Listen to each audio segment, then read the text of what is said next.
The Green Party has documents which show that the National-led government looked at increasing fuel taxes in May of last year. This despite national campaigning against similar tax increases that were promised by Labour during the election campaign. The Green Party's spokesperson for transport is Julie-Anne Genter. She's with us now. Good morning to you. Tamarie. What do you think of this? I think it's unsurprising but also very disingenuous of the National Party to have campaigned against tax increases when it was very clear that in order to fund their campaign promises, they are going to have to increase tax if they form the government, the next government. So when you look at these documents, they are largely advice from the Ministry of Transport and they scope different options, don't they? They were asked to see how you'd fund this, and part of it appears to be, a modelling around a fuel tax.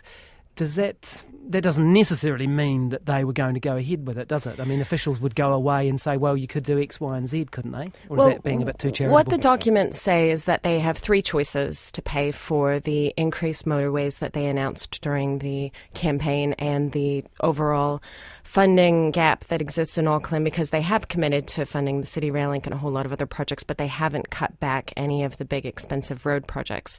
So what the officials said, and I think we could all agree this is obvious, is you either have to cut other spending if you're going to introduce new projects, so you're going to have to reprioritize the budget, or you're going to have to increase fuel tax, or you're going to have to pay for it from the consolidated fund. And it's simply too large an amount of money for us to reasonably believe that they're going to be committing all of their future spending to these highway projects. So I think it's realistic to say that they will be planning an increase in fuel tax. There's nothing inherently wrong with that. It's the hypocrisy of having campaigned against it and not having given a credible explanation of how they were going to pay for their projects.